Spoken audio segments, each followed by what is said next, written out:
para que as promessas se cumpram, cumpra os princípios. No livro de Romanos 12:2 diz: Não se amoldem ao padrão deste mundo, mas transformem-se pela renovação da sua mente, para que sejam capazes de experimentar e comprovar a boa, agradável e perfeita vontade de Deus. Deus literalmente pode tudo. Ele pode mudar toda a sua realidade hoje. A verdade é que quando Deus quer fazer alguma coisa, Ele faz como e quando quiser. Muitos de nós não recebemos de Deus por não entendermos e não praticarmos alguns princípios. Princípios esses milenários, colocados na Palavra de Deus, que estão à disposição gratuitamente para todos aqueles que querem ler, entender e crer. Esses princípios, quando cumpridos, fazem acontecer o que era impossível, fazem uma família ser restaurada, transformam uma vida financeira falida em uma vida financeira próspera. Está chegando um tempo em que Deus vai desenvolver todos os níveis de inteligência do povo. Atingiremos níveis de sabedoria que nunca na história foi registrada. Por quê? Por que isso em nossa geração? Porque nós vivemos em uma geração que está preparando o tempo do fim. E se a igreja não tomar o governo, e jamais tomará se não tiver sabedoria para fazê-lo, muitos serão perdidos. A Bíblia diz que é do interesse de Deus que todos se salvem, que todos se arrependam. Então, literalmente, o Senhor está colocando a igreja em uma escola para aprendermos e pararmos de fazer as coisas do nosso jeito. A educação é algo tão importante para Deus, é tão fundamental e essencial, que Jesus tinha uma escola. Você pode observar que o ministério de Jesus, digo e afirmo sem duvidar, era um só: ensinar. Por quê? Leia a agenda de Jesus, de Marcos, Mateus, Lucas e João.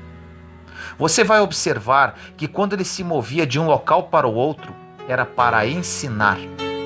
Operar milagres nunca foi a prioridade de Jesus, pois ele precisava fazer em 3 anos o que Romanos 12:2, do início da mensagem, nos sugere: transformar a mentalidade, realizar uma metanoia, uma transformação de mente nas pessoas. E para realizar essa mudança de mentalidade, não existe outro caminho que não seja a educação. Milagre muitas pessoas fizeram antes de Jesus. Observe a Bíblia e comprove quantas pessoas ressuscitaram mortos. O caminho não era do milagre, era da educação. Não existe transformação sem esse diálogo, sem esse ensinamento. Observe que quem estava no caminho pedindo milagre era justamente quem não estava sentado na escola de Jesus. Agora eu te digo, não é ruim pedir milagre, mas a verdade é que quando estamos no caminho certo, nós somos o milagre, nós que provocamos milagres, nós que levamos o milagre. Os milagres aconteciam pelas mãos dos apóstolos, porque eles primeiramente sentaram para aprender e depois que aprenderam, realizaram, fizeram milagres. Sem aprendizado, sem ensinamento, sem instrução, jamais alcançaremos as promessas, porque antes de qualquer promessa bíblica tem uma instrução. Infelizmente, muitos de nós somos místicos, fazemos do nosso jeito, bagunçamos a nossa vida todinha, mesmo sabendo que Deus deixou tudo escrito de como fazer. Depois de bagunçarmos tudo, pedimos a Deus para consertar, nos abençoar. Mas te afirmo, apenas quando você cumpre princípios, Deus cumpre promessas. Porque toda promessa bíblica está entrelaçada em um princípio.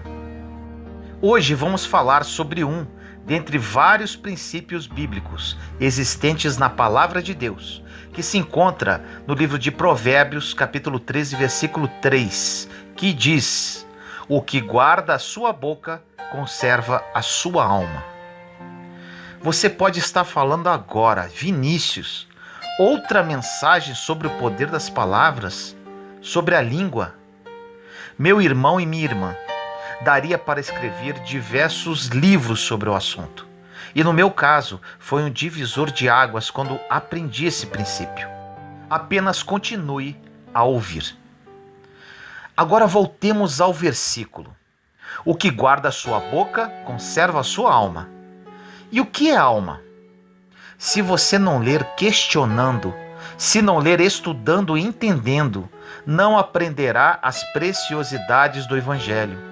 Na alma estão seus sentimentos, suas emoções, seu intelecto, seu caráter, suas vontades. Tudo isso está concentrado na alma do ser humano. Ou seja, aquele que guarda a sua boca conserva e blinda os seus sentimentos, as suas emoções e o seu intelecto. Agora, continuando o versículo. Mas o que abre muito os seus lábios se destrói. Ou seja, não é o inimigo que destrói essa pessoa, ela mesma se destrói. Profundo isso, não é? Um dado estatístico. Você sabia que 92% das coisas que tiram a sua paz, das coisas que te deixam sem dormir, que te oprimem e que podem te levar até a depressão, a tristeza profunda e a falta de alegria, são pelo que você falou, não pelo que falaram de você. O mundo espiritual, por exemplo, não se move pelo que você quer ou pelo que você acha. O mundo espiritual se move por palavras. A sua palavra tem muito poder, diz a Bíblia. O poder da vida e da morte está na boca, está na língua. Você mata e faz viver pessoas com palavras. Olha como isso é grave. O que mais matou nos últimos anos não foram as guerras, o holocausto e nem os genocídios. O que mais matou foram as palavras.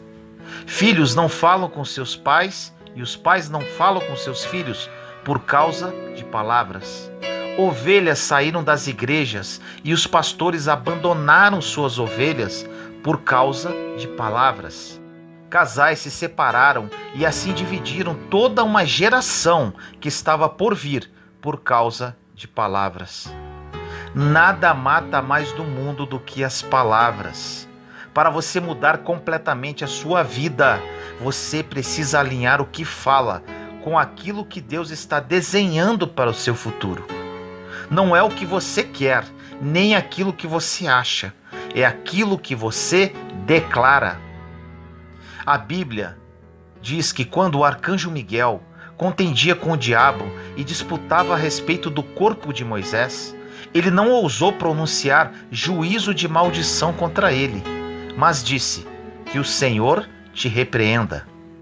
O mesmo Satanás que humilhamos, o arcanjo Miguel não ousou jogar uma palavra de maldição contra ele, contra Satanás, o príncipe das trevas, o destruidor das almas. Você pode questionar, mas por que ele não fez isso? A resposta se encontra em Tiago, capítulo 3, versículo 2, que diz assim: porque todos tropeçamos em muitas coisas. Se alguém não tropeça em palavras, o tal é perfeito. Olha essa palavra. Se você não tropeçar em palavras, para Deus você é perfeito. O resto é com Ele, o resto é com a graça dEle. Mas para isso você precisa fazer uma coisa: calar-se. Só quem sabe o peso de uma palavra valoriza mais o silêncio. Continua na Bíblia, em Tiago 3, o versículo 3 a 12, passagem que já citei em outras mensagens, mas é sempre bom relembrar. Diz assim: ora, nós pomos freio nas bocas dos cavalos para que nos obedeçam, e conseguimos dirigir todo o seu corpo. Vede também as naus, que sendo tão grandes e levadas de impetuosos ventos, se viram com um bem pequeno leme, para onde quer a vontade daquele que as governa. Assim também a língua é um pequeno membro, e gloria-se de grandes coisas. Vede quão grande bosque um pequeno fogo incendeia. A língua também é um fogo, como um mundo de iniquidade. A língua está posta entre os nossos membros e contamina todo o corpo, e inflama o curso da natureza, e é inflamada pelo inferno. Porque toda a natureza, tanto de bestas feras como de aves, tanto de répteis como de animais do mar, se amansa, e foi domada pela natureza humana. Mas nenhum homem pode domar a língua. É um mal que não se pode refrear, está cheia de peçonha mortal. Com ela bendizemos a Deus e Pai, e com ela amaldiçoamos os homens, feitos à semelhança de Deus. De uma mesma boca procede bênção e maldição. Meus irmãos, não convém que isto se faça assim. Porventura deita alguma fonte de um mesmo manancial água doce e água amargosa? Meus irmãos, pode também a figueira produzir azeitonas ou a videira figos? Assim tampouco pode uma fonte dar água salgada e doce. Muitas, mas muitas pessoas entre nós já oraram e nunca foram atendidas. Pediram a Deus e nunca receberam. Muitas pessoas que estão entre nós já fizeram campanha, já fizeram tudo o que um cristão poderia fazer para receber alguma coisa e nunca foram atendidos. Agora eu te digo, existe um poder e um código atrás de cada palavra que sai da sua boca. Quando o arcanjo Miguel não ousou pronunciar palavras de juízo contra Satanás, é porque ele conhecia os princípios celestiais. Ele sabia que quem usa a boca para a água amargosa não poderá usá-la para a água doce. Quem usa a boca para amaldiçoar, quando quiser abençoar, não surtirá efeito. Quem usa a boca para falar mal, criticar e fofocar, quando for profetizar, simplesmente a promessa não se cumpre. Porque da mesma fonte jamais sairá água doce e salgada. Jamais sairá bênção e maldição ao mesmo tempo. Precisamos escolher hoje que tipo de fonte que será a nossa boca, porque a nossa vida poderá ser programada pelo que declaramos. Mas se a nossa palavra não tem mais poder no mundo espiritual, pelo que falamos anteriormente, vamos ficar tentando expulsar demônio e não vamos conseguir expulsá-lo. Vamos profetizar e não vai se cumprir. Vamos abençoar e ninguém será abençoado. Chegou o tempo em que nós necessitamos frear a nossa língua. A sabedoria habita em 4 lugares biblicamente. Os conselhos, Tiago 1,5, a prudência, Provérbios 8,12, na eternidade, Jó 28,12 e no silêncio. Essas são as formas de alcançar a sabedoria. Chegou um tempo que, como corpo de Cristo, seremos tão educados biblicamente que o nosso coração nunca mais pedirá nada a nosso favor. Sempre será a favor de alguém. Não teremos mais o que pedir para nós mesmos, porque quando você cumpre os princípios, as promessas se manifestam naturalmente, de uma forma tão intensa, tão poderosa, que vai invadir a sua casa, a sua descendência, os seus filhos e ainda os seus netos vão comer da bênção que sai das tuas mãos. Os pais impõe crenças limitantes, pensamentos negativos, maldições aos seus filhos quando falam grosseiramente, falando que eles não servem para nada. Se eu chamar você de feio agora, você vai rir de mim. Mas se uma alta hierarquia emocional, como pai, mãe, professor, tio, avô, chamar você de feio quando você tem 5 anos, você vai crescer cheio de complexos. Isso porque uma criança é uma esponja emocional. Ela não absorve com filtro como nós, adultos. Tudo que você fala contra seus filhos terá um efeito no futuro. Muitas pessoas, quando o filho é um adolescente, falam assim: meu Deus, aonde foi que eu errei? Onde foi que você errou? Ai, se Deus colocasse uma televisão e mostrasse tudo que você errou. Quando você está debaixo de uma confusão mental, você metralha com palavras e depois se arrepende. Mas infelizmente já falou. O inferno não está preocupado com o seu arrependimento. Só Deus está. O inferno já pegou a palavra que você falou e vai usá-la contra você. Como passamos 1 minuto de nossa vida falando mal dos outros? Ou vai dizer que você nunca fez isso? Deus deu uma boca para abençoar uma geração, uma boca para profetizar sobre a vida dos seus filhos, sobre o seu bairro, sobre sua cidade, sobre o Brasil. E para que estamos usando a nossa boca? Para as coisas que não estão na Bíblia, para as coisas que a Bíblia condena. Chegou o tempo de vivermos o Evangelho.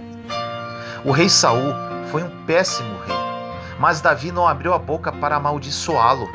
E a promessa de Deus veio quando, aos 30 anos, ele recebeu a coroa e começou a reinar sem precisar abrir a boca contra Saul. Você não precisa falar de ninguém. Aquele que guarda a sua boca é perfeito, conforme diz em Tiago 3. Porque o silêncio é que vai fazer você cumprir o princípio que libera a promessa. No livro de Lucas, capítulo 4, versículo 36 diz: E veio espanto sobre todos, e falavam uns com os outros, dizendo: Que palavra é esta, que até aos espíritos imundos manda com autoridade e poder, e eles saem? E a sua fama divulgava-se por todos os lugares, em redor daquela comarca. Quando Jesus falava, ninguém dizia: gente, que pregação bonita, olha como ele se veste bem. As pessoas falavam: que palavra é essa? As pessoas vão te julgar pelas palavras que você fala. As pessoas vão saber quem é você pelo tipo de palavras que saem da sua boca. Nunca mais abra sua boca para amaldiçoar. Você não tem que cumprir essa missão, pois Satanás já está cuidando disso. Existem pessoas tentando roubar o emprego de Satanás. As pessoas se perguntam: por que minhas finanças não evoluem? Por que meu casamento não anda? Estou na igreja há muito tempo e não acontece nada. Te respondo: porque talvez as suas palavras tenham perdido poder. Em Israel só tem 2 mares, ou na verdade são lagos: o Mar da Galileia e o Mar Morto. O Mar Morto recebeu esse nome porque não tem vida nenhuma. É impossível ter vida marítima nesse mar, por causa da alta taxa de salinidade. A concentração de sal é muito forte. Depois de alguns quilômetros, você chega ao Mar da Galileia. Lá você vê barcos, quiosques, pessoas arrastando redes com peixes. E você questiona: meu Deus, qual a diferença de um para o outro? A diferença é que um tem água doce e o outro tem água salgada. Se você continuar sendo uma fonte de água salgada, amarga, não terá vida em você. Muitas pessoas terão que pedir perdão pelo que falou, cumprir os princípios biblicamente, para Deus cumprir as promessas. A partir de agora, meça suas palavras, controle sua boca, porque quem faz isso é perfeito. Essa mensagem, juntamente com as outras que falei sobre a boca e o poder das palavras, servem para mudar a sua vida para sempre. Quando comecei a aplicar os princípios bíblicos, as promessas começaram a acontecer em minha vida. E isso é o que eu desejo para você. Mas a mudança depende inteiramente da sua decisão de querer mudar. Não perca mais o seu tempo falando de outras pessoas, criticando-as. Deixe que cada um pague o preço pelo que fala. As pessoas falam: não, eu tenho que mostrar para todo mundo o que fulano está fazendo. Cuidado com isso, porque na Bíblia diz que da mesma forma que medirdes, sereis medidos. Mostre o que ele está fazendo e Deus mostrará também o que você faz. Fique tranquilo, isso é um fato. Com Deus não tem erro. Ele te mergulhou no mar da graça e quer que o outro tenha essa oportunidade também. Não roube isso. Não roube a oportunidade de restauração, de graça, de perdão. Deus também já te tirou da lama. Tenha paciência com quem ainda é fraco.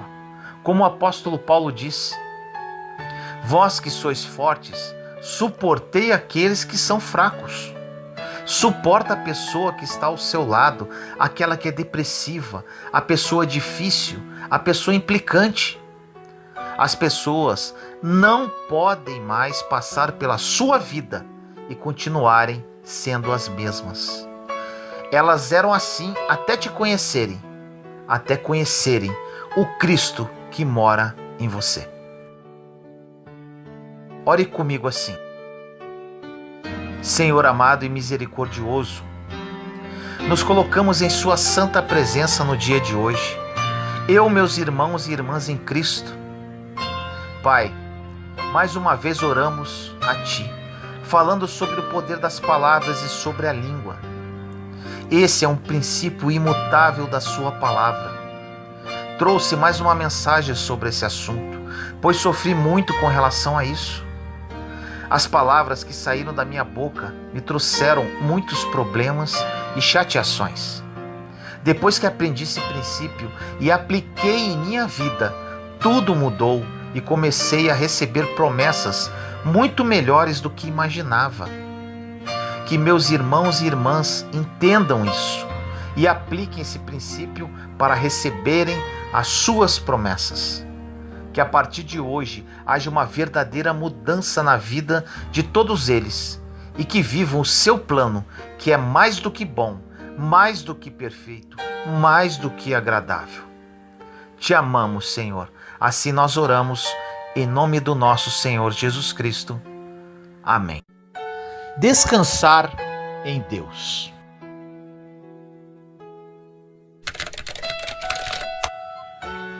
No livro de Mateus, capítulo 11, versículos de 28 a 30 diz: venham a mim, todos os que estão cansados e sobrecarregados, e eu lhes darei descanso.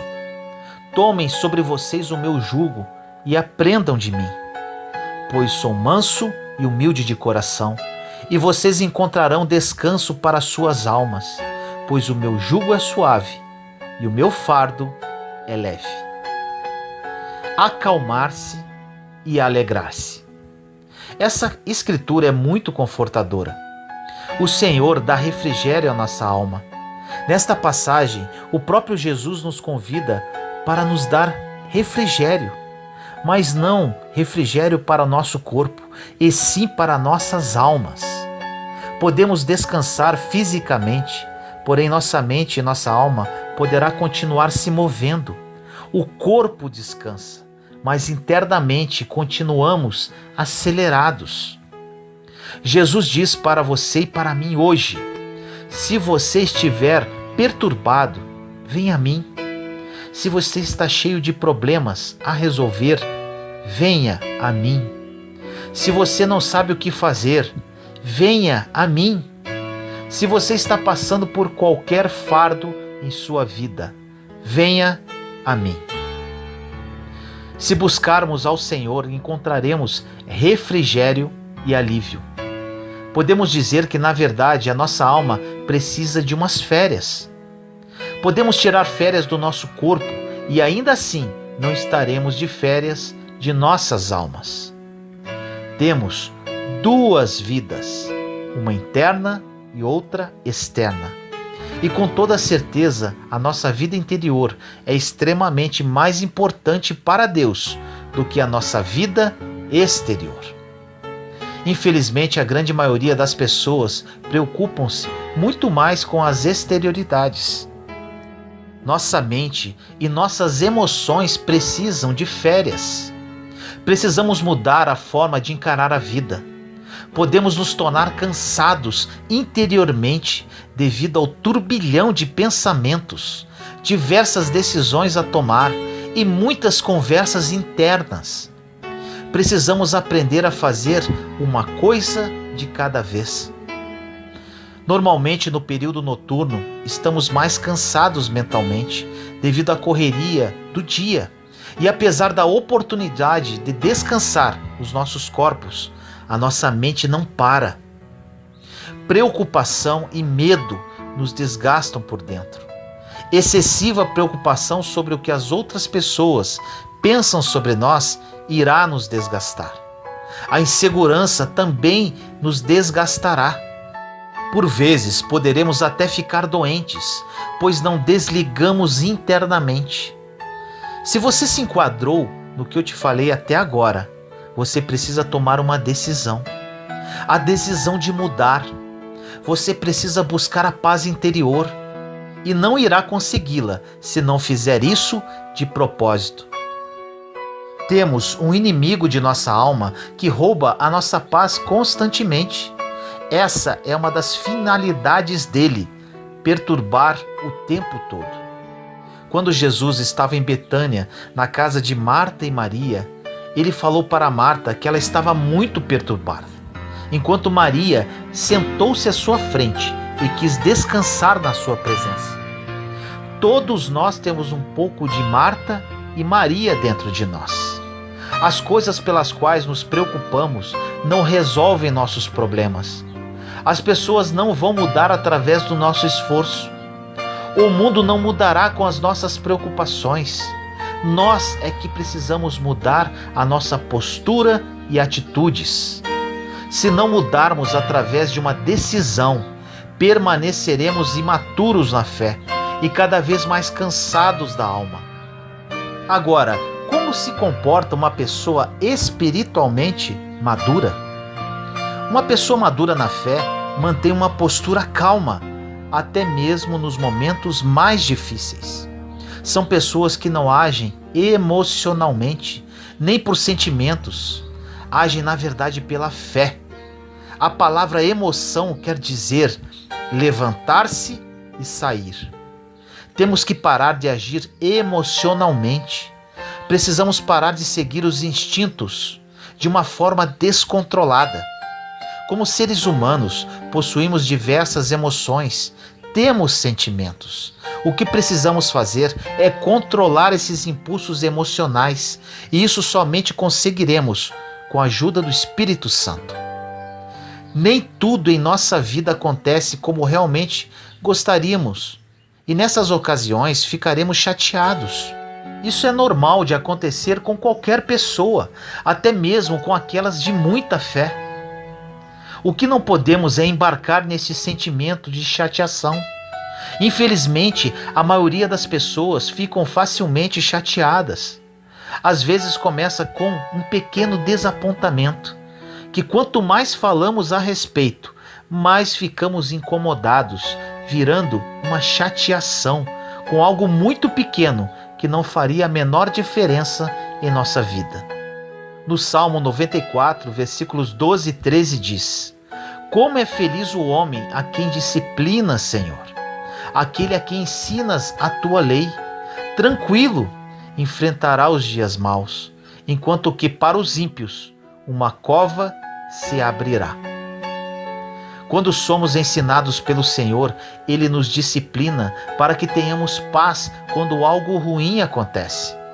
Deus nos dá o poder para mantermos a calma em época de aflição.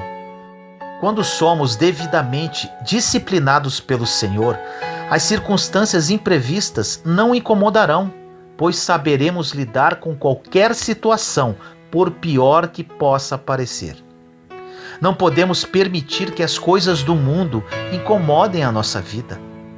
Se não mantivermos a calma, manteremos nossas mentes e almas perturbadas, e com isso não teremos ouvidos para ouvir a Deus.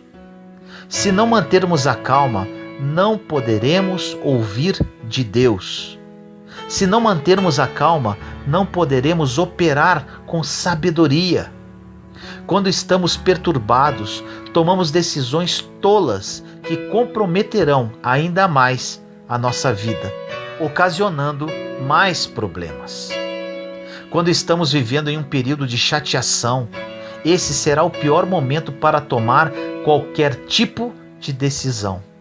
Grave isso.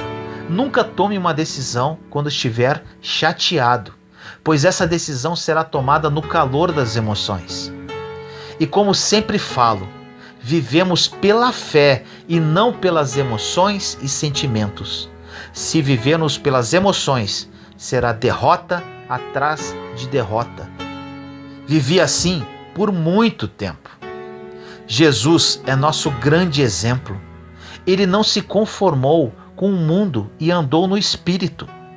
Quando estava cansado, ele se afastava das multidões e retirava-se para um lugar para descansar, orar e ficar sozinho. Jesus tirava um tempo para ele. E por que não devemos fazer isso também? Por muitas vezes, mesmo precisando se retirar, deixamos as necessidades das pessoas nos controlar e nos manipular. Deixamos pessoas controlarem as nossas vidas. Precisamos parar de ficar preocupados com a opinião dos outros a nosso respeito. Não podemos nos matar para manter relacionamentos com certas pessoas que não estão se importando conosco na mesma proporção com a qual nos importamos com elas. Isso não quer dizer para nos afastarmos dessas pessoas, mas sim orar por elas e deixar de alguma forma Deus trabalhar na vida de cada uma. Deixamos a preocupação tomar conta da nossa vida e, na maioria das vezes, preocupações que não farão diferença nenhuma em nossa caminhada. Olhe para os seus problemas e preocupações e diga: eu vou sobreviver. No livro de Colossenses, capítulo 1, versículo 11 diz: sendo fortalecidos com todo o poder, de acordo com a força da sua glória, para que tenham toda a perseverança e paciência com alegria. Paulo diz a todos nós nesta passagem que ele orava para que suportássemos qualquer aflição ou tribulação e ainda ficarmos alegres, felizes. Ele não orou para que os problemas desaparecessem e muito menos para que os problemas não aparecessem. Jesus disse: neste mundo tereis aflições. Nosso Salvador afirmou que teríamos problemas em nossa vida, porém a forma de encará-los ficou por nossa conta. Podemos escolher a chateação ou descansar e esperar o agir de Deus. Em Colossenses 3,12 diz: portanto, como povo escolhido de Deus, santo e amado, revistam-se de profunda compaixão, bondade, humildade, mansidão e paciência. Nesta passagem observamos como o povo de Deus deve portar-se. Você considera-se um escolhido de Deus? Então mude a sua postura, mude o seu rumo. Tenha uma postura interior de um filho escolhido de Deus. Precisamos parar de viver uma vida miserável, cheio de pena de nós mesmos, culpando a tudo e a todos pelos nossos problemas. Precisamos parar de se envolver com os problemas de outras pessoas. Ficamos tão focados em tentar resolver problemas alheios, e isso pode prejudicar o nosso relacionamento com Deus. Precisamos parar de tentar consertar o que não nos compete consertar. Envolver-nos em problemas alheios irá trazer chateações em nossa vida. Deus nos dá diariamente, gratuitamente, uma dose de graça.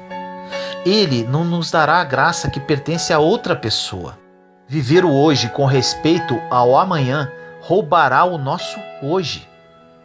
Desacelere, tenha bom ânimo, faça uma coisa de cada vez, descanse e desfrute da vida que Jesus morreu por você. No livro de João, capítulo 14, versículo 27 diz: deixo-lhes a minha paz lhes dou, não a dou como o mundo a dá. Não se perturbem os seus corações, nem tenham medo. Quando ler a Bíblia, preste atenção nos verbos.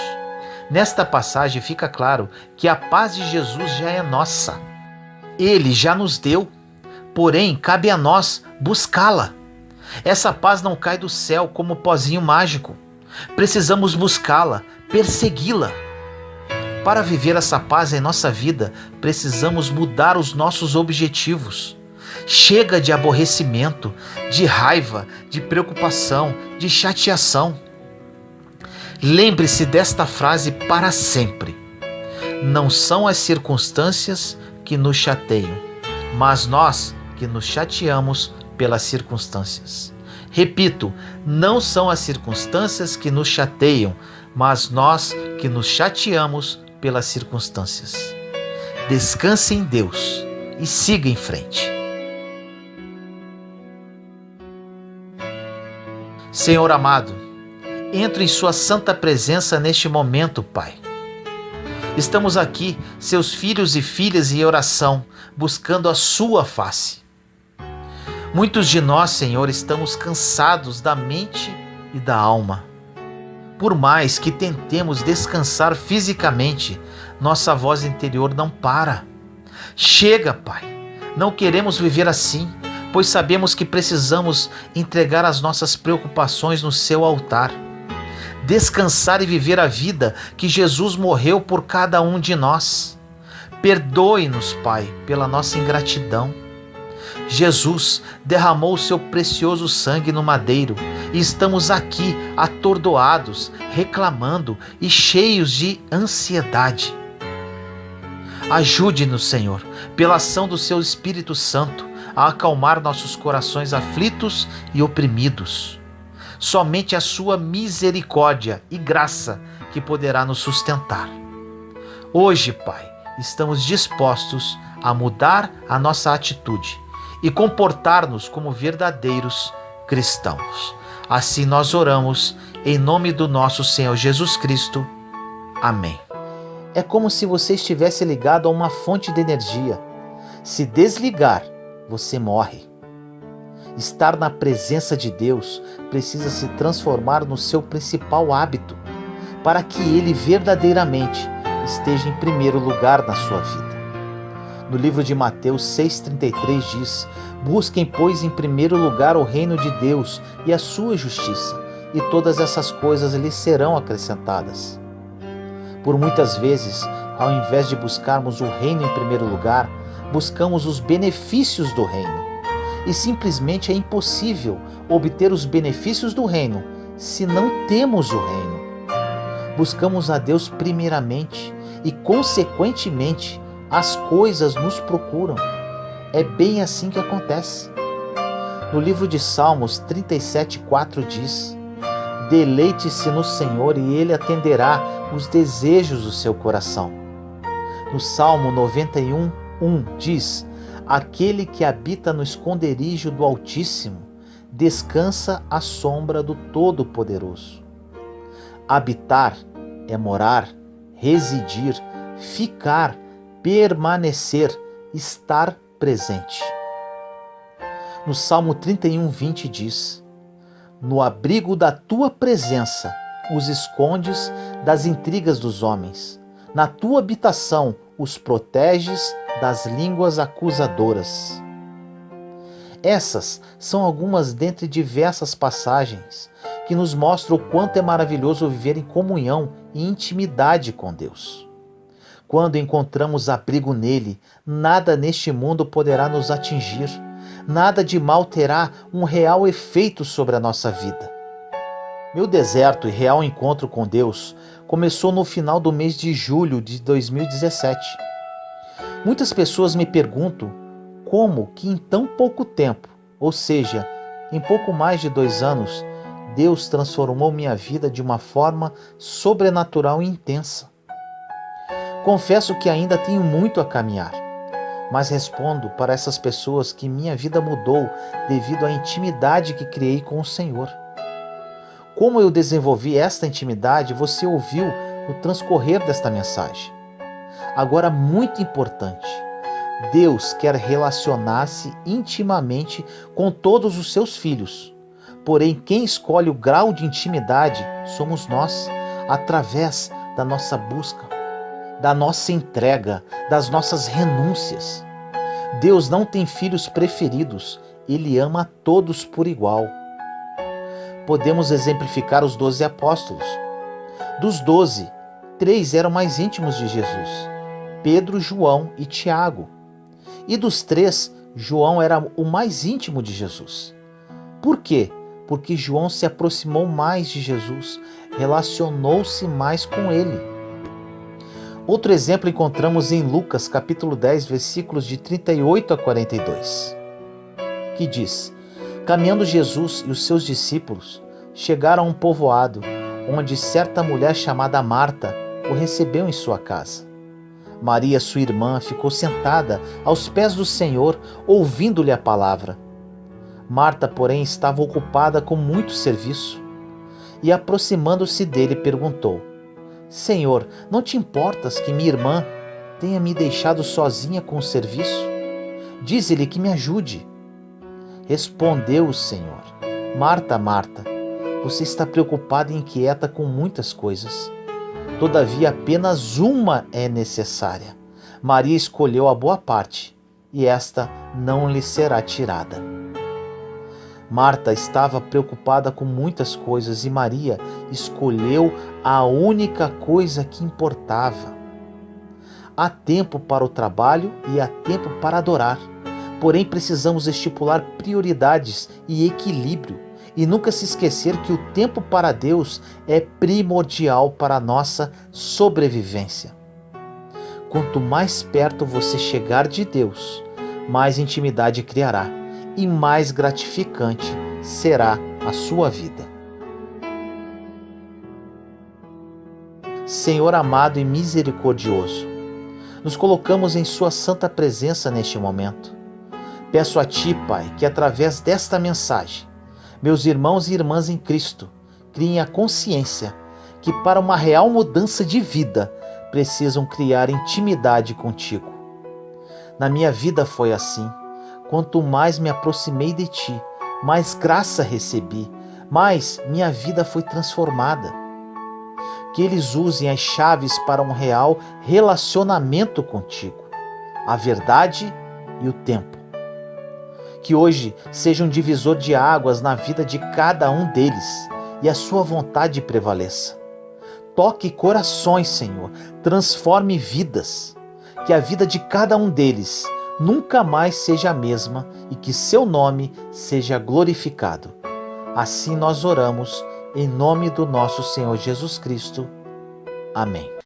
Como descobrir o meu propósito? Hoje essa pergunta será respondida.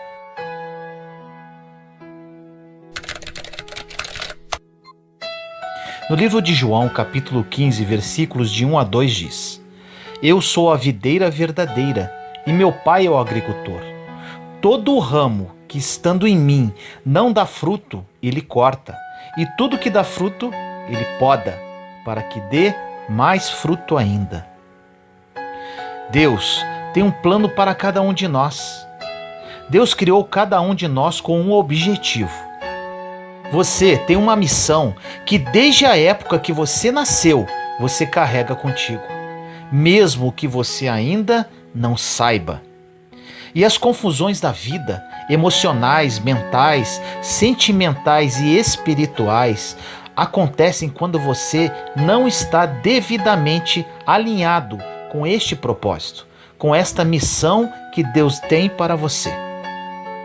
Existem propósitos específicos e existem propósitos universais. Por exemplo, amar uns aos outros não é um propósito específico, mas sim universal, coletivo, pois todos nós temos a missão de amar uns aos outros. Agora, uns foram chamados para ensinar, e isso é um propósito específico, no qual Deus deu um dom, uma habilidade, um talento para aquela pessoa ensinar. Outros recebem outros dons, como cantar, falar em público, desenvolver alguma profissão específica. E aqui entramos em algo que vai falar ao seu coração. Uma grande porcentagem das pessoas e grande parte dos cristãos até hoje não descobriram o seu propósito. vivem uma vida indo de lá para cá, tentando descobrir o propósito da sua vida. Mas eu tenho uma boa notícia. Existe um princípio imutável da palavra de Deus que vai te ajudar a passar para um próximo nível em sua vida, que vai ajudar a você a se tornar uma pessoa com resultados. Quero ajudar você a descobrir o seu propósito de vida e caminhar nos planos perfeitos de Deus. Algo importante que você precisa saber: você é julgado e medido pelas pessoas devido a seus resultados. Mas aí você pode falar: mas o importante é ter um bom coração. Sim, com certeza, para Deus sim. Mas você não prega para Deus, você não evangeliza Deus, você não profetiza para Deus. Você faz isso para as pessoas, e as pessoas somente enxergam o que está diante dos seus olhos.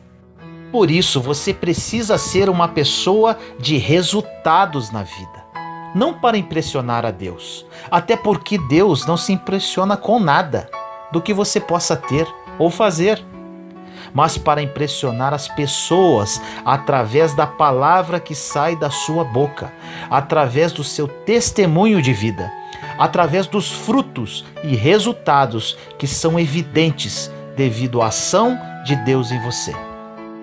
Pare de falar, mas o que importa é o que Deus acha de mim. É claro que importa, para Deus e para as pessoas. Enquanto estamos na terra, precisamos ter resultados que comprovem a ação de Deus em nossa vida para as pessoas. É assim que elas, através da sua vida, se aproximarão de Deus. Muitos cristãos são muito extremistas e dizem: Deus só vê o coração, então não quero saber da minha aparência, da minha vida financeira, não importa a minha vida aqui na terra, pois em breve Jesus voltará. Realmente, é tudo verdade. Jesus voltará e Deus somente enxerga o coração. Mas a palavra de Deus não diz que você precisa abandonar o restante. Você precisa sim ter resultados. Então vamos lá. Na Bíblia existe um princípio poderoso e imutável que se encontra em João capítulo 15. No versículo 8 começa assim: nisto é glorificado meu Pai. Antes de dar continuidade a esta passagem, gostaria de dizer algo. Muitas pessoas acham que glorificar a Deus é dizer glória a Deus. Agora vamos analisar o início desta mensagem. Ela diz: nisto é glorificado meu Pai. Ou seja, só existe uma forma de glorificar ao Pai. E com certeza não é proclamando glória a Deus ou toda a honra e toda a glória seja dada ao Senhor. Porque como Deus vê o coração, às vezes a sua boca fala, mas o seu coração está longe, como diz o profeta Isaías.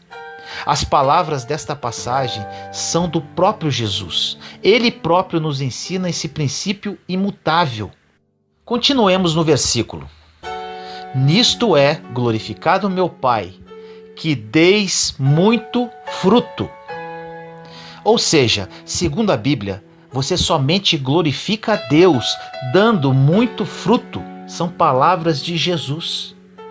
E continua o versículo: e assim sereis meus discípulos. Nunca diga para as pessoas que você é um discípulo de Jesus se você não tem fruto. Nunca diga que você glorifica o nome do Pai se você não tem fruto.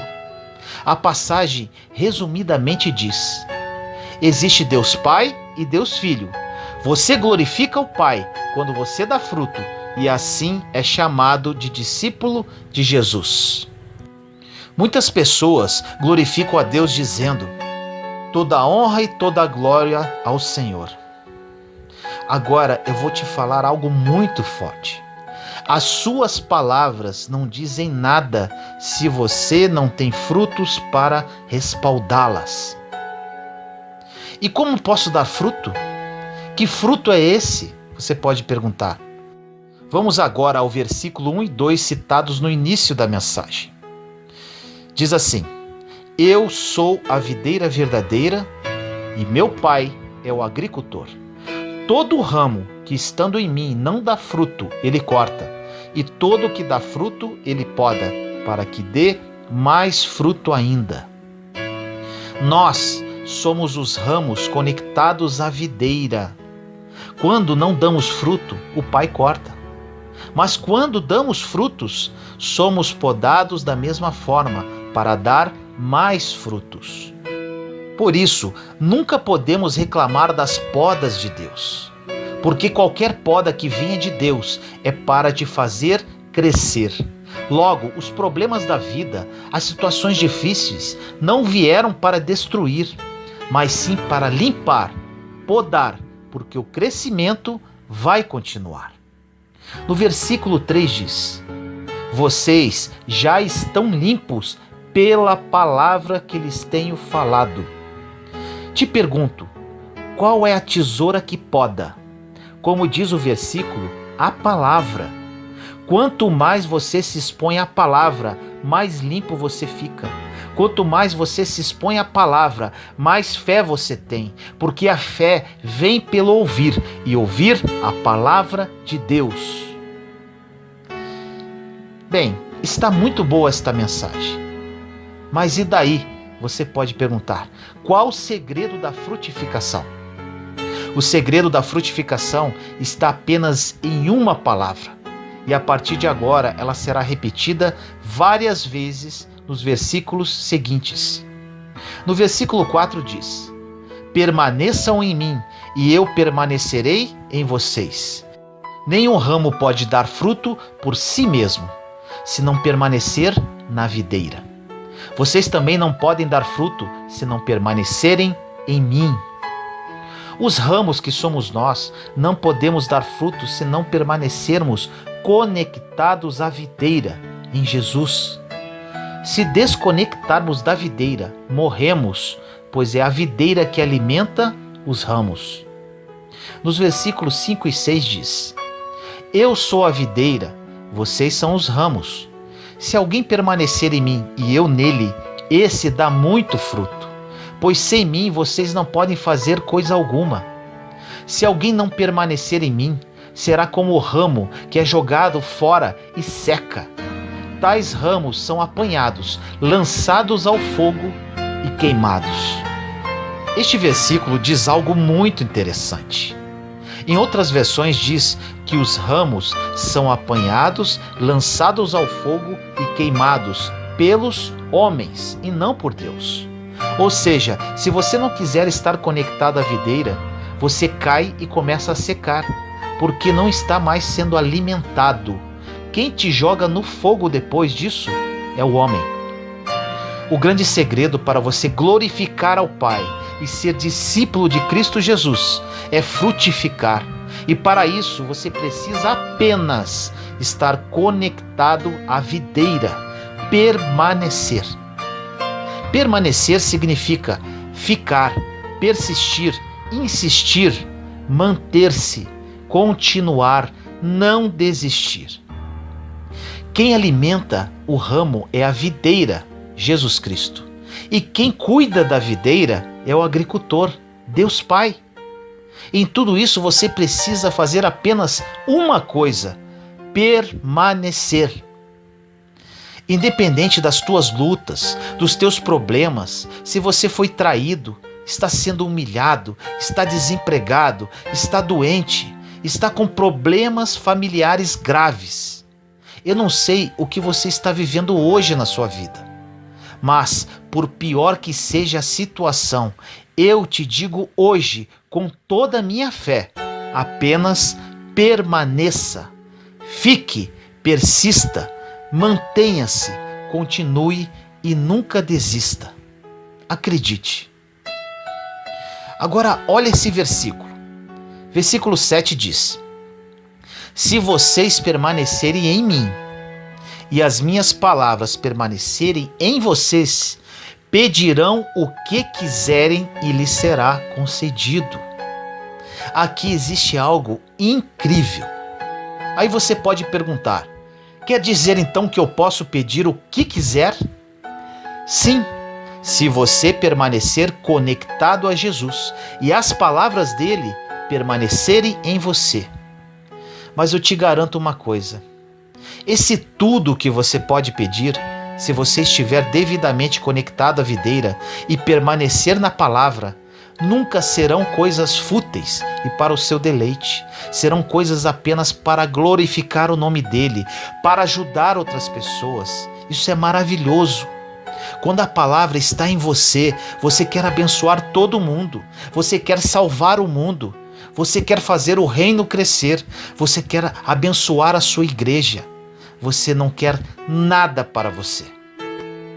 O nosso único trabalho para dar fruto é permanecer, porque nós já fomos enxertados na videira.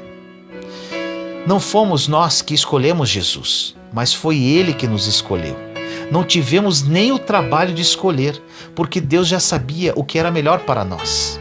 Precisamos apenas permanecer, porque permanecendo, resistindo, continuando, não olhando para trás, não desanimando, você vai começar a frutificar. Frutificar não é um esforço que você faz, mas sim é natural de um ramo que está conectado à videira. Qualquer ramo que esteja conectado não precisa de uma habilidade especial, porque ele dará fruto. Agora, por que na Bíblia diz para não nos preocuparmos com o dia de amanhã? Porque ramo não se preocupa com o sol que está sobre a videira, é o agricultor que cuida. Quando você começa a se preocupar com as coisas da vida, você está tirando a função do agricultor. Quando está muito sol, o agricultor vai cuidar. Quando está muita chuva, ele vai proteger. Quando está seco, ele rega. Já tem alguém que já cuida de tudo para você. Você precisa apenas permanecer. Continua, espera, fica. Mas Vinícius, não aguento mais, estou pensando em desistir de tudo. A única coisa que o inimigo de nossa alma pode fazer contra os ramos é fazê-los acreditar que eles podem desistir. Agora eu te digo, você não pode desistir, pois você precisa dar fruto. Porque apenas glorificamos a Deus quando não desistimos. É quando você está desesperado, mas permaneceu. É quando você faliu, mas permaneceu. É quando você foi traído, mas permaneceu. É quando você recebeu um mau diagnóstico de saúde, mas permaneceu. Agora, olha que lindo isso. Qual é o fruto da videira? É a uva. O que a uva produz? Vinho. Qual o significado do vinho na Bíblia? Todos sabem. Alegria. Agora eu te pergunto, dentro de tudo o que você ouviu até agora, como você sabe se está glorificando a Deus e se você é um discípulo de Jesus Cristo? Pelos frutos. E qual fruto? A alegria.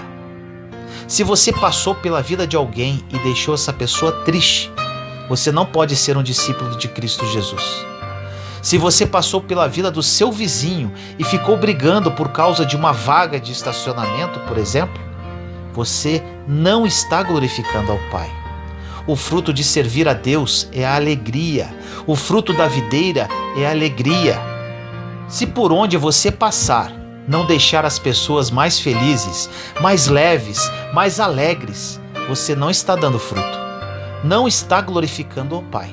E não é um discípulo de Jesus Cristo. E o que o inimigo faz? Ele tenta deixar a sua vida triste para que você não consiga expressar o fruto que é a alegria. Mas, ainda que você esteja passando por algo triste no dia de hoje, os frutos não podem ficar escondidos. Mesmo triste, você continuará falando palavras de ânimo para as pessoas. Por onde você passar, independente de como possa se encontrar a sua vida, você levará alegria, porque você é um discípulo de Jesus.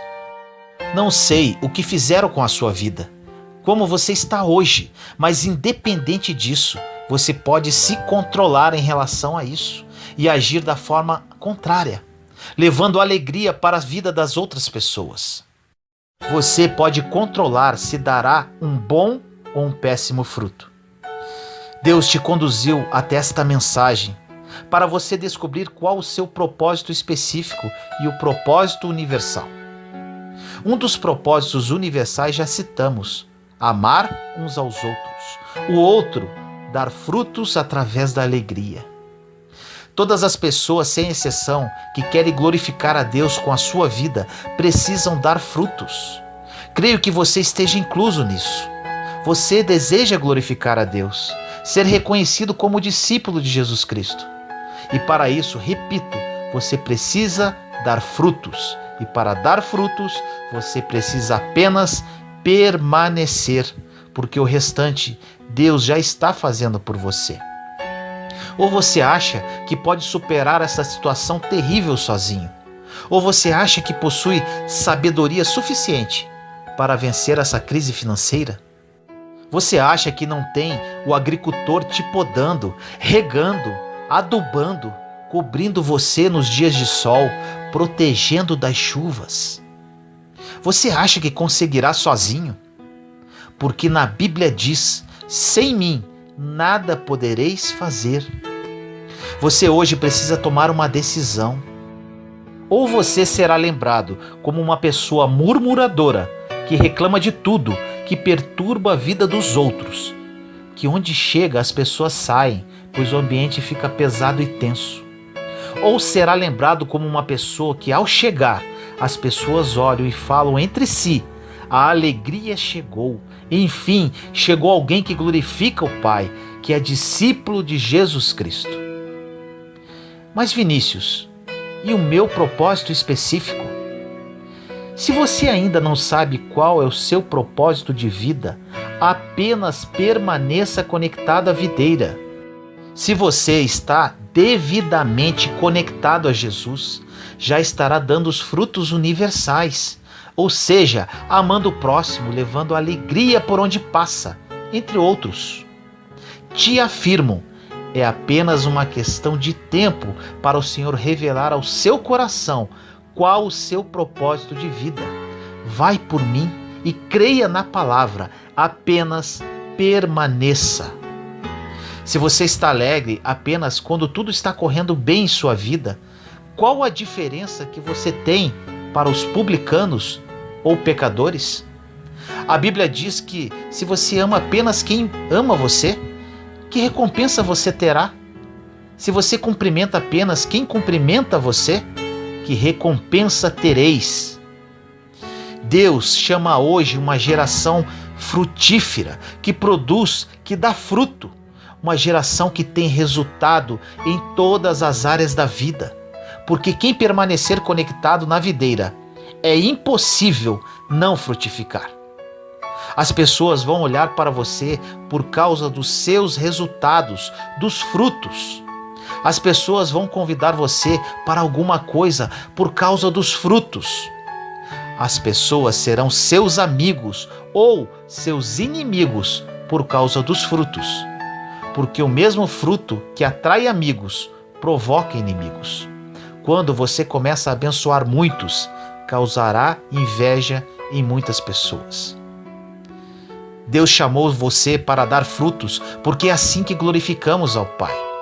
Deus não quer que você seja próspero em todas as áreas da sua vida por causa de você.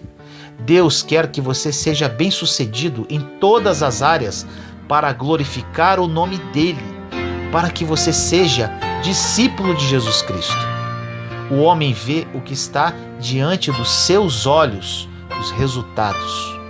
Nunca despreze o valor dos resultados, o valor dos frutos. Deus te chamou para ser um homem e uma mulher frutíferos. Você terá frutos financeiros, frutos familiares, frutos espirituais, ministeriais. Você terá frutos por onde passar, porque você nunca vai desistir, vai permanecer e os frutos vão começar a chegar. Os frutos virão e todas as pessoas perceberão que você é um discípulo de Jesus Cristo.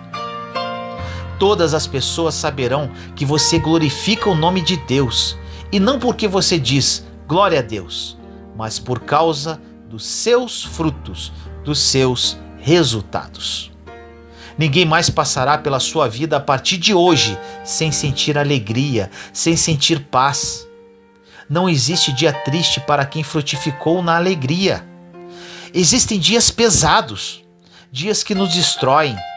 Existem dias que pensamos em desistir. E é exatamente o que o inimigo deseja: a nossa desconexão da videira, para que os homens nos pisem e joguem-nos no fogo. A tristeza é uma opção. Você não pode escolher o que vem contra você. Você não pode escolher perder alguém. Você não pode escolher ser mandado embora do seu emprego. Você não escolhe o dia difícil, o dia mau. Ele simplesmente vem e é obrigatório, chega para todos. Mas você pode escolher como irá reagir nos dias difíceis. Você pode escolher se vai se entregar ou vai permanecer. Ninguém que permaneceu ficou sem dar fruto. Existirá um dia em que você estará carregando os seus frutos. Será o dia da recompensa. É quando você vê que tudo valeu a pena. Valeu a pena esperar no Senhor. Valeu a pena aguentar. Valeu a pena sobreviver. Valeu a pena permanecer. Valeu a pena insistir. Valeu a pena continuar caminhando, apesar das humilhações e afrontas. Valeu a pena, mesmo quando você achava que não aguentava mais, mas suportou. Você acha que Deus, depois de ter sido fiel com tantas pessoas durante milênios, não será fiel com você? Deus nunca falhou em toda a história da humanidade. Todas as vezes que você observou um homem ou uma mulher de Deus falharem, não foi porque Deus permitiu a falha, mas porque eles resolveram se desconectar da videira. Chegará um tempo que as pessoas irão reconhecer que Cristo em nós é a esperança da glória, por causa dos nossos frutos, por causa dos nossos resultados. Agora, grave isso. O resultado não tem a ver com você, pois toda a bênção que Deus dá envolve muitas pessoas, é coletiva. Assim aconteceu com Abraão. Deus abençoa um para alcançar a todos. O que Deus tem para a sua vida não é apenas para você, é apenas o início de uma bênção que envolverão muitas pessoas ao seu redor e também pessoas distantes. Os frutos que você vai carregar é para todo mundo. É por isso que virá em grande quantidade. O primeiro milagre de Jesus em Caná da Galileia foi transformar água em vinho. O casamento durava dias e o vinho havia acabado. E juntamente com isso acabava a alegria. Jesus pediu para trazer talhas e mandou enchê-las de água. Aquela água se transformou em vinho. O maître disse: "Vocês deixaram o melhor vinho para o final?" Agora eu te digo, Jesus não transformou aquele melhor vinho para dizer que tudo o que ele fazia era bom. Jesus fez isso porque cada um dá aquilo que tem. Em Jesus não tem nada mais ou menos. Em Jesus não tem nada para baixo. Quando você pede algo para ele, ele só sabe dar o melhor, porque é o que ele carrega. Não existe fruto na sua vida que vai apodrecer se você permanecer conectado na videira, porque dele só sai o melhor fruto, só sai o melhor vinho. Os melhores resultados estarão nas mãos do povo de Deus, os melhores empregos, as melhores redes sociais, os melhores destaques. Agora eu te digo, você pode estar sofrendo com muitos ataques, sofrendo muitas tentações, passando por muitos problemas, passando por dificuldades sem tamanho. Enquanto você não desistir e permanecer conectado à videira, prepara os teus celeiros, porque os frutos vão chegar e em grande quantidade.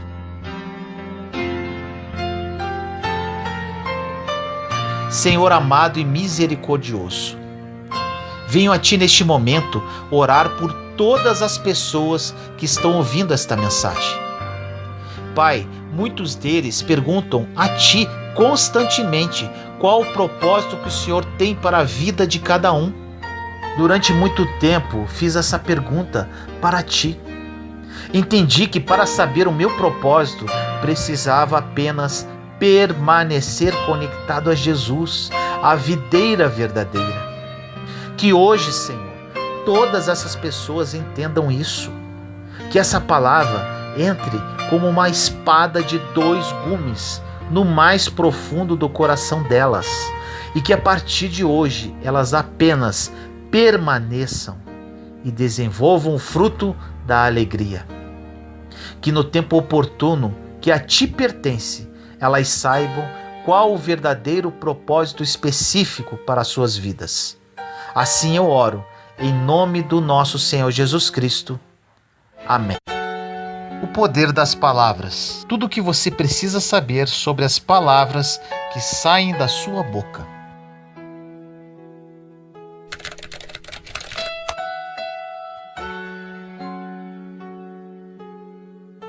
No livro de Provérbios, capítulo 18, versículo 21 diz: A língua tem poder sobre a vida e sobre a morte.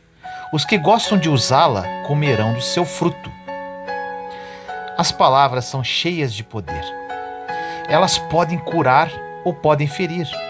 Podem ministrar morte ou podem ministrar vida. Podem incentivar ou podem desencorajar. Podem fortalecer ou podem derrubar. Pessoas se divorciam por causa das palavras. Famílias são destruídas por causa das palavras. Pessoas perdem empregos devido às palavras. A insegurança pode dominar a vida de uma pessoa devido às palavras que foram ditas para ela. Devido a esse grande poder das palavras, precisamos escolhê-las muito bem. Precisamos nos responsabilizar pelas palavras que proferimos. Porém, vale a pena salientar que ninguém poderá domar a sua língua sozinho. E para isso, precisamos da ajuda de Deus. Sem exceção alguma, todas as pessoas passarão por muitas tribulações e aflições em suas vidas. A grande tendência do ser humano é verbalizar os seus sentimentos. E, infelizmente, na maioria das vezes, o que sai de suas bocas é reclamação, murmuração e blasfêmia. No livro de Tiago, capítulo 1, versículo 2 diz: Meus irmãos, considerem motivo de grande alegria o fato de passarem por diversas provações. Alegria por passar por provações? Isso parece um pouco contraditório, mas é exatamente isso que acontece quando caminhamos em fé. As provações nos preparam para um próximo nível de nossa caminhada. Quando você está passando por provas, nada mais é que um processo de amadurecimento para receber algo que Deus está preparando para a sua vida. Existe um tesouro na provação. Quando enfrentamos lutas, provações e problemas, uma das primeiras coisas que precisamos fazer é profetizar: Deus, ajude-me a encontrar um tesouro nesta provação. Sempre existirá algo bom nos períodos de provações, e se encontrarmos com a ajuda de Deus, será uma glória. Nesses momentos de prova, precisamos aprender a dar graças pelo que Deus já tem feito em nossa vida, em vez de ficar falando de nossos problemas. Usamos como exemplo Davi, quando ele foi enfrentar Golias. Davi não ficou falando do que ele via, ou seja, da grandeza do gigante ou da sua armadura poderosa. Ele falava sobre todas as grandes coisas que Deus já havia operado através da vida dele. Ele disse: Eu já matei um leão, um urso, então quem é esse Golias?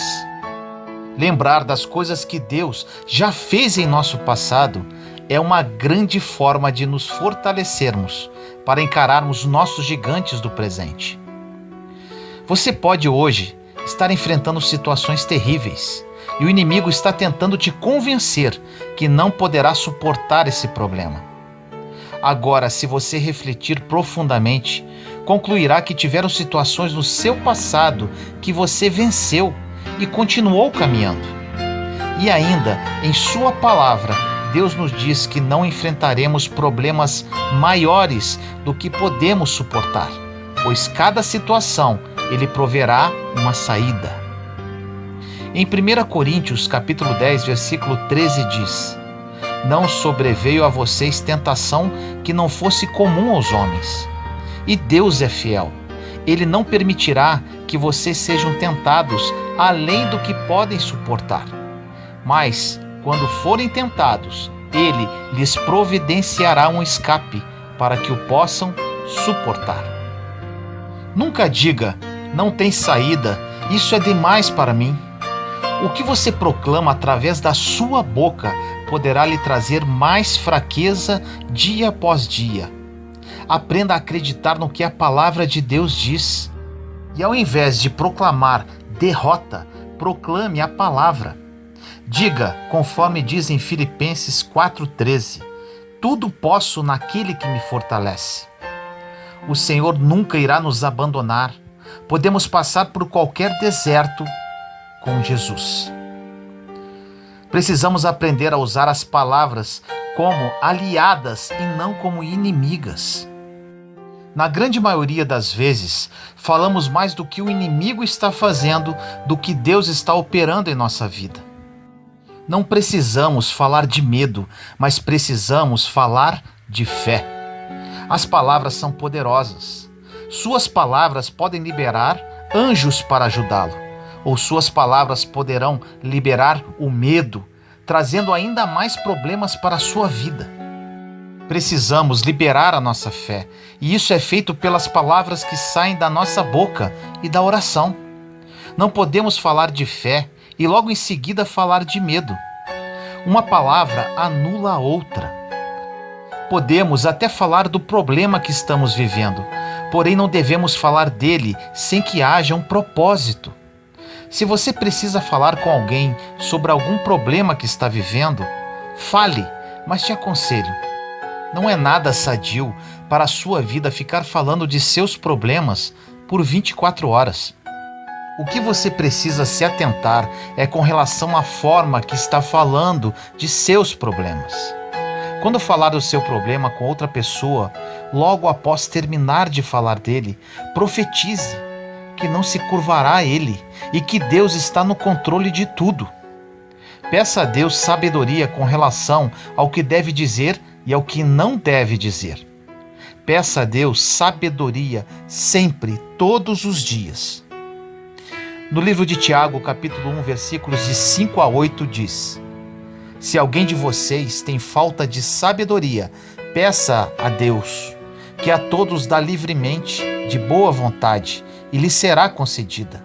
Peça-a, porém, com fé, sem duvidar, pois aquele que duvida é semelhante à onda do mar, levada e agitada pelo vento. Não pense tal homem que receberá alguma coisa do Senhor. É alguém que tem mente dividida e é instável em tudo o que faz. Sempre que passarmos por provações, precisamos olhar para o tesouro que se esconde por trás dela e sermos alegres, como diz a palavra. Agora, mesmo se fizermos algo errado e pedirmos perdão para Deus com um arrependimento autêntico, Ele nos perdoará e nos tirará dessa confusão. Porém, não significa que Deus não vai nos ensinar algo, mantendo-nos no problema por algum tempo para que aprendamos. O que não podemos fazer enquanto aguardamos o agir do Pai, como diz na passagem, é ter duplo ânimo. Fé e incredulidade não andam juntos. Oramos e profetizamos sobre a nossa vida na presença de nossos amigos cristãos. E logo em seguida, murmuramos e reclamamos com nossos amigos incrédulos. Isso é muito comum. Um grande exemplo da Bíblia que nos ensina como devemos agir no tempo de provação foi Jesus. Ele, no tempo de provação, falou muito pouco. No livro de Isaías, capítulo 53, versículos 6 e 7 diz: Todos nós, tal qual ovelhas, nos desviamos, cada um de nós se voltou para o seu próprio caminho, e o Senhor fez cair sobre ele a iniquidade de todos nós. Ele foi oprimido e afligido, contudo não abriu a boca. Como um cordeiro foi levado para o matadouro, e como uma ovelha que diante de seus tosquiadores fica calada, ele não abriu a boca. No livro de João, capítulo 14, versículo 30 diz: Já não falarei muito convosco, porque vem o príncipe deste mundo, mas ele não tem nada em mim. Jesus estava passando por muita pressão, muita responsabilidade e com as emoções à flor da pele, chegando até a suar sangue. Ele calou-se para não expor os seus sentimentos. Jesus estava numa batalha mental e emocional, mas ele decidiu manter a sua boca fechada. O príncipe deste mundo era Satanás. Jesus decidiu não abrir a boca para não dar munição, entre aspas, ao inimigo. Às vezes entregamos e perdemos todas as bênçãos que Deus tem para nós, porque não fechamos a nossa boca. Quando estivermos numa provação e as emoções estiverem à flor da pele, precisamos nos retirar, conversar com nós mesmos e manter a boca fechada. Precisamos olhar e pedir a Deus a graça de falar coisas positivas, mesmo em meio às tribulações. Quando estiver muito difícil e você tenha que falar algo, peça a Deus que coloque as palavras em sua boca, para que saiam apenas palavras edificadoras e não coisas inúteis e sem sentido. Existe um ditado popular que diz que temos 2 ouvidos e apenas uma boca, para ouvirmos mais e falarmos menos. Isso é uma grande verdade. Se ficarmos calados para ouvir, aprenderemos muito mais do que ficar simplesmente falando sem parar. A sabedoria com as palavras é primordial para a nossa existência. Da nossa boca deveriam sair apenas palavras para edificar e encorajar. A sabedoria ao falar é tão importante que precisamos nos atentar até no que falamos para o nosso irmão com relação ao nosso testemunho de vida, ao que Deus tem operado em nós. Dependendo da forma que falarmos, poderemos deixar o próximo ainda pior, pois poderá soar gabação, por mais bem intencionados que estivermos. Precisamos de sabedoria. No livro de Provérbios, capítulo 27, versículos 1 e 2 diz: Não se gabe do dia de amanhã, pois você não sabe o que este ou aquele dia poderá trazer. Que outros façam elogios a você, não a sua própria boca. Outras pessoas, não os seus próprios lábios. Quando fazemos algo de bom, não devemos deixar a mão direita saber o que a esquerda está fazendo. Tudo o que fazemos, absolutamente tudo, devemos fazer para o Senhor, e ainda devemos estar dispostos a fazer em segredo, a menos que seja conveniente alguém saber. Precisamos de sabedoria. Quantas coisas falamos para alguém para que ela nos olhe com admiração? Se aprendemos a manter as coisas entre nós e Deus, seremos muito abençoados, a não ser que Ele nos dê permissão para compartilhar. Precisamos criar intimidade com Deus, para que Ele confie a nós os seus segredos, para que Ele nos ensine quando é tempo de dizer as coisas e quando é tempo de não dizer. No livro de Tiago, capítulo 3, versículos de 5 a 10 diz: Semelhantemente, a língua é um pequeno órgão do corpo, mas se vangloria de grandes coisas. Vejam como um grande bosque é incendiado por uma simples fagulha. Assim também a língua é um fogo, é um mundo de iniquidade. Colocada entre os membros do nosso corpo, contamina a pessoa por inteiro, incendeia todo o curso de uma vida, sendo ela mesma incendiada pelo inferno. toda espécie de animais, aves, répteis e criaturas do mar. Doma-se e é domada pela espécie humana. A língua, porém, ninguém consegue domar. É um mal incontrolável, cheio de veneno mortífero. Com a língua bendizemos ao Senhor e Pai, e com ela amaldiçoamos aos homens, feitos à semelhança de Deus. Da mesma boca procedem bênção e maldição. Meus irmãos, não pode ser assim. Os maiores problemas que saem de nossas bocas: murmuração, reclamação, palavras negativas. No livro de Efésios, capítulo 4, versículo 29 diz: nenhuma palavra torpe saia da boca de vocês, mas apenas o que for útil para edificar os outros, conforme a necessidade, para que conceda graça aos que a ouvem.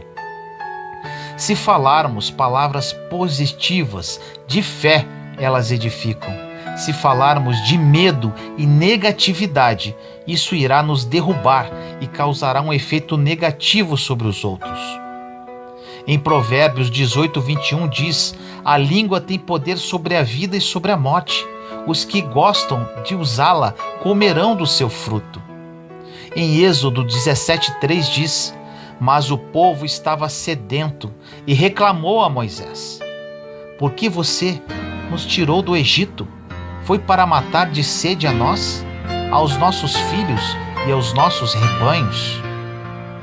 O povo israelita, na ocasião de sua saída do Egito em direção à terra prometida, é o maior exemplo do que não devemos fazer com a boca. Eles reclamavam de tudo e de todos. Nesta passagem, eles reclamavam para Moisés. Além de reclamarem, eles estavam culpando Moisés pela situação deles. É muito mais fácil culpar os outros do que assumir os próprios erros. Isto é muito comum no meio cristão. No livro de Êxodo acontece algo interessante. No capítulo 16, o povo de Israel estava morrendo de fome. E no capítulo 17, eles estavam morrendo de sede. Ou seja, nunca estavam satisfeitos com nada e sempre arrumavam uma razão para reclamar. Você conhece alguém assim? No livro de Números, capítulo 21, versículos 4 e 5 diz: partiram eles do Monte Hor, pelo caminho do Mar Vermelho, para contornarem a terra de Edom.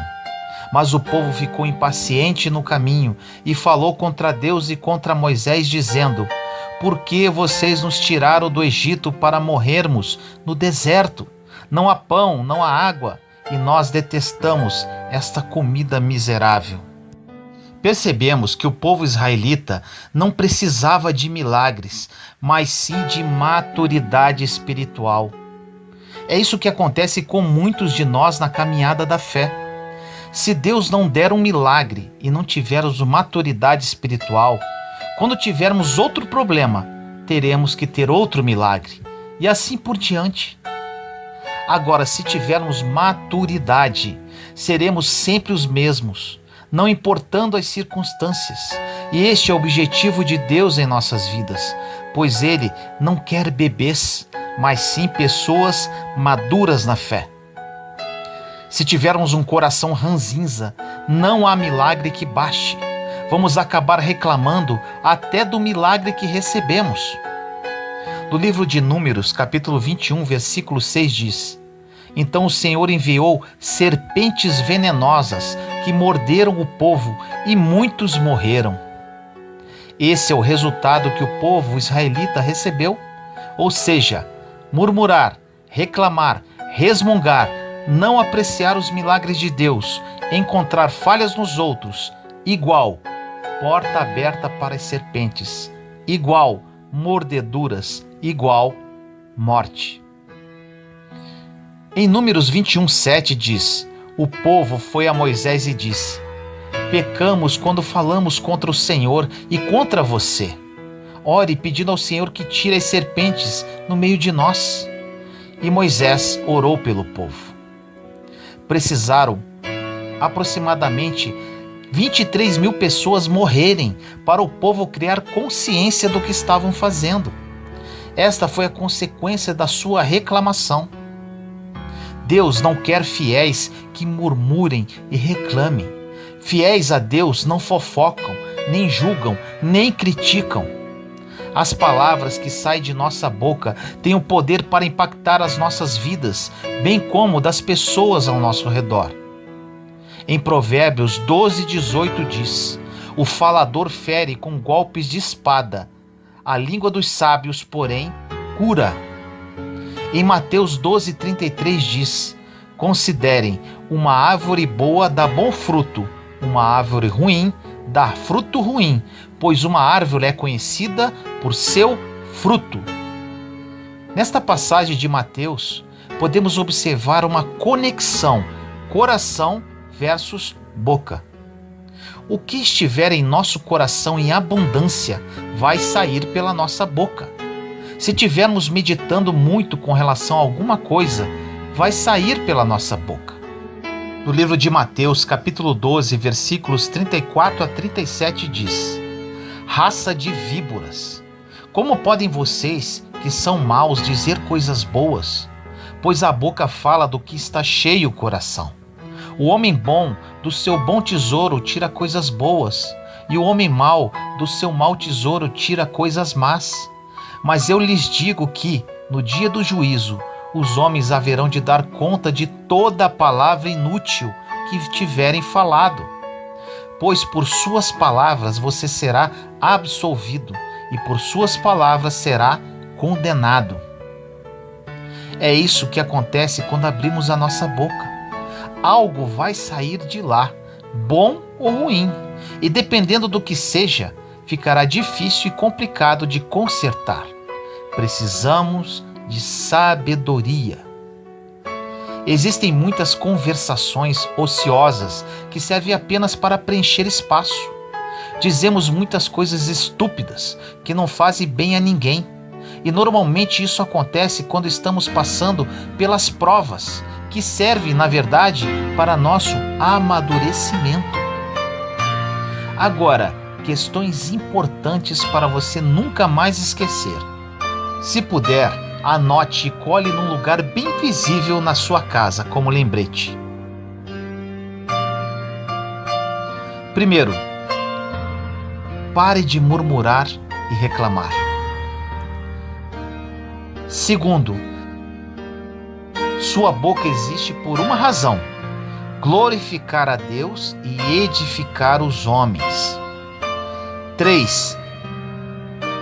Pare de julgar, criticar e fofocar. Importante, cada pessoa faz o que bem entender e o que quiser da sua própria vida, e não devemos nos envolver com isso.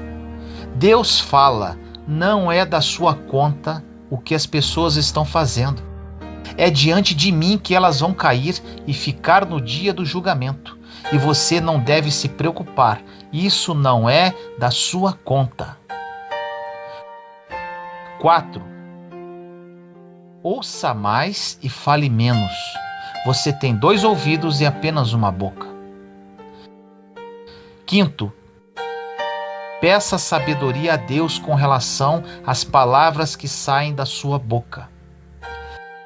6. Somente dê a sua opinião se alguém permitir, mas mesmo assim, que seja algo edificante e libertador. As pessoas querem liberdade para tomar as suas próprias decisões. As pessoas precisam de liberdade. 7. Evite conflitos, discussões, desuniões, desarmonias e discórdias. Normalmente tudo isso ocorre através de palavras mal colocadas. Espero que essa mensagem tenha falado ao seu coração. Vamos nos unir como um corpo de Cristo forte, edificando uns aos outros, amando uns aos outros e renovando a nossa mente à luz da palavra de Deus, para nos tornarmos cristãos de referência, caminhando sempre em amor e fé.